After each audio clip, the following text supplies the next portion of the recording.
একজন ব্যক্তির একটাই জীবন, আর এই এক জীবনে তার কত টাকা প্রয়োজন হয়? 1 কোটি, 2 কোটি, সর্বোচ্চ 5 কোটি বা 10 কোটি। এনাফ। যদি সেই ব্যক্তি দেশের জনগণের ক্ষতি করে বা দেশ থেকে লুটপাট করে গড়ে তুলেছেন 3000 কোটি টাকার সম্পত্তি, তাও আবার তৃতীয় শ্রেণীর একজন কর্মকর্তা। সে বর্তমানে কাজ করছেন ঢাকা সিটি কর্পোরেশনের তৃতীয় শ্রেণীর একজন কর্মকর্তা, অথচ তার নামে বেনামে অর্থ খুঁজে পেয়েছি 3000 কোটি টাকা। আর তার জীবন কাহিনী নিয়েই বিস্তারিত তুলে ধরার চেষ্টা করব আমি, মোহাম্মদ রেজা। সাথে থাকবেন। একজন তৃতীয় শ্রেণীর কর্মকর্তা জামির আলীর ছেলে হেলাল, তার জন্মস্থান কুমিল্লা মেঘনা উপজেলায় দত্তনাথপুর গ্রামে।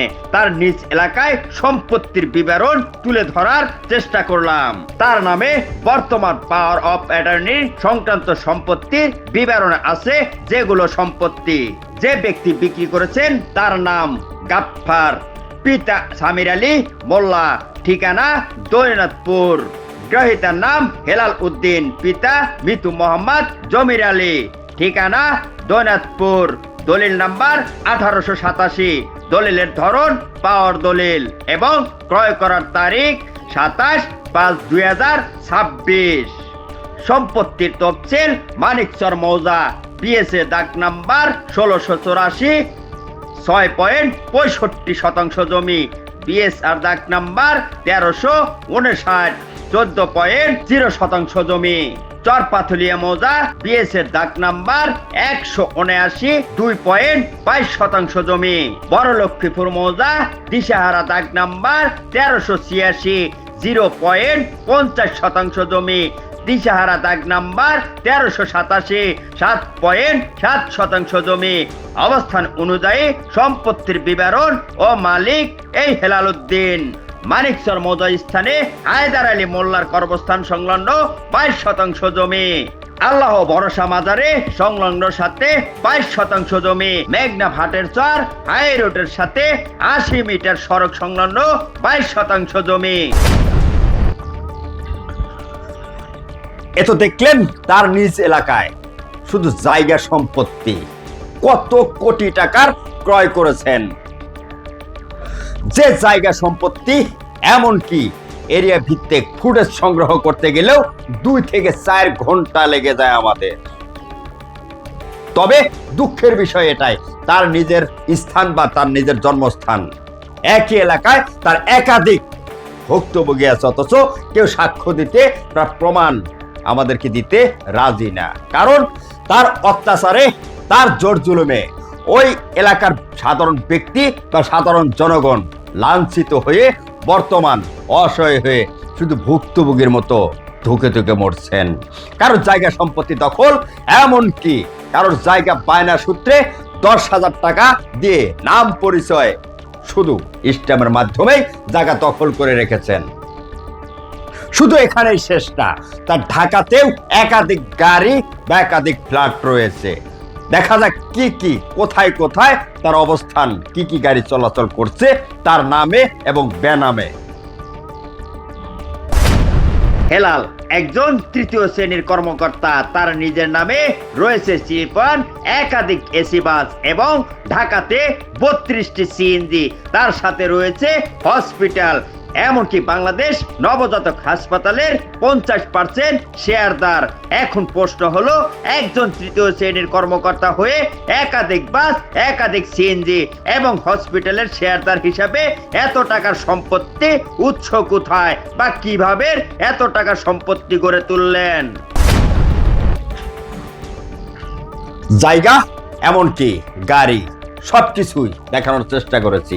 এবার আসেন তার ঢাকা সিটির মধ্যে কতগুলো ফ্ল্যাট, কতগুলো বাড়ি, এমনকি তার ব্যক্তিগানা, এমনকি মালিকানাধীন হসপিটাল, শেয়ারাধীন হসপিটাল, এগুলোরও বিবরণ তুলে ধরার চেষ্টা করব।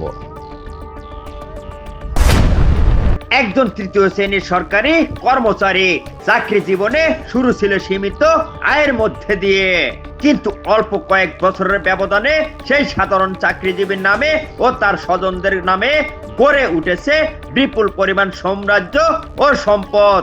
এখন অভিযোগ কুমিল্লা মেঘনা উপজেলা থেকে রাজধানী ঢাকা পর্যন্ত আলোচনার কেন্দ্রবিন্দুতে।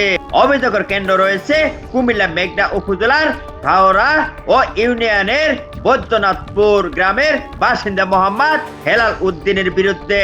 বর্তমানে তিনি ঢাকা সিটি কর্পোরেশনের একজন তৃতীয় শ্রেণীর কর্মচারী হিসেবে কর্মরত রয়েছেন। স্থানীয় সূত্রে জানা যায় ও অনুসন্ধানেও জানা যায়, এক সময় অভাব অনটনের মধ্যে দিয়ে জীবন পার হেলাল উদ্দিন বর্তমানে কোটি কোটি টাকার সম্পদ গড়ে তুলেছেন। নিয়ন্ত্রণ রয়েছে বলে এই এলাকার ব্যাপক আলোচনাও চলছে। এই সব সম্পদের উৎসব নিয়েই উঠেছে বড় প্রশ্ন। চাকরি ছোট হলেও সম্পদের পাহাড়। স্থানীয়দের দাবি, সরকারি চাকরি সীমিত বেতন দিয়ে যেখানে স্বাভাবিক জীবনযাপন কঠিন, সেখানে হেলাল উদ্দিন ও তার পরিবারের সদস্যদের নামে একের পর এক সম্পদ গড়ে তোলা ও রহস্যজনক অভিযোগ রয়েছে। গ্রামের বাড়িতে নির্মাণ করেছেন বিলাসবহুল 2 তলা ভবন। রাজধানীর বিভিন্ন এলাকায় রয়েছে একাধিক ফ্ল্যাট। রায়েরবাগ এলাকায় রয়েছে মূল্যবান ফ্ল্যাট। ঢাকা শহরে চলাচল করছে একাধিক সিএনজি এবং স্লিপার বাসের ব্যবসাও রয়েছে। গোপন বিনিয়োগে আত্মীয় স্বজনদের নামেও রয়েছে জমি ও সম্পদের বিপুল নেটওয়ার্ক। স্থানীয়দের ভাষ্য, এত সম্পদের মালিক হওয়ার পরেও নিজের আড়াল করতে এখনো ভাড়া বাসায় বসবাস করছেন এই হেলাল উদ্দিন। অবৈধ সম্পদ অর্জনের অভিযোগে প্রশ্নের মুখে অনুসন্ধান আরো উঠে এসেছে ঢাকার সাইনবোর্ড এলাকায় অবস্থিত বাংলাদেশ নবজাতক হাসপাতাল নামে একটি বেসরকারি হাসপাতালের বড় অঙ্কের শেয়ার বিনিয়োগ রয়েছে হেলাল উদ্দিনের। স্থানীয় সূত্রে দাবি করেছে, আত্মীয় স্বজন সম্পর্কে ব্যবহার করে বিভিন্ন ব্যবসা ও সম্পদ গোপনের বিনিয়োগের মাধ্যমে বিপুল অর্থের মালিক রয়েছে। যদিও এসব অভিযোগের বিষয়ে সংশ্লিষ্ট আনুষ্ঠানিকভাবে কোনো বক্তব্য পাওয়া যায়নি। আমি আগেই বলেছি, একজন ব্যক্তির কত কোটি টাকা লাগে এক জীবনে চলতে গেলে। 1000 থেকে 1000 কোটি টাকা বা 500 কোটি টাকা। আমি তো ভাবি সর্বোচ্চ 250 বা 1 থেকে 1.5 কোটি টাকা হলে একটা মানুষের এনাফ, আর কিছু লাগে না। অথচ এই ব্যক্তির সম্পত্তি খুঁজে পেয়েছি 3000 কোটি টাকা, নামে বেনামে। ঢাকা থেকে কুমিল্লা পর্যন্ত সব জায়গায় জায়গা, সম্পত্তি, বাড়ি, গাড়ি সবকিছু করে রেখেছেন একজন তৃতীয় শ্রেণীর কর্মকর্তা। এ দেশের সাধারণ জনগণ বা স্থানীয়রা বা এ দেশের মানুষ, তাদের কত কোটি টাকা লাগে চলতে? এ দেশেই আনাচে কানাচে সাধারণ ব্যক্তি বা সাধারণ মানুষ বা অসহায় ব্যক্তিরা পড়ে আছেন। একবেলা যদি সঠিক মতো খাইতে পায়, আর একবেলা না খেয়ে থাকেন। এমনকি এ দেশে 30 থেকে 40 লক্ষ মানুষ রাস্তায় বসবাস করছেন, অথচ একজন ব্যক্তিরই প্রায় 3 শতাধিক জায়গা বিভিন্ন জায়গায় ক্রয় করে ফেলে রেখেছেন। শুধু এখানেই শেষ না, তার আরো কিছু সম্পত্তি বা কোন কোন ব্যাংকে কত টাকা রেখেছেন, কার নামে কিভাবে রেখেছেন, পুরো বিস্তারিত নিয়ে আগামী পর্বে আমি মোহাম্মদ রেজা থাকবো। দেখতে চোখ রাখবেন কুমিল্লা ক্রাইম বার্তায়। ভালো থাকবেন, ভালো রাখবেন। আল্লাহ হাফেজ।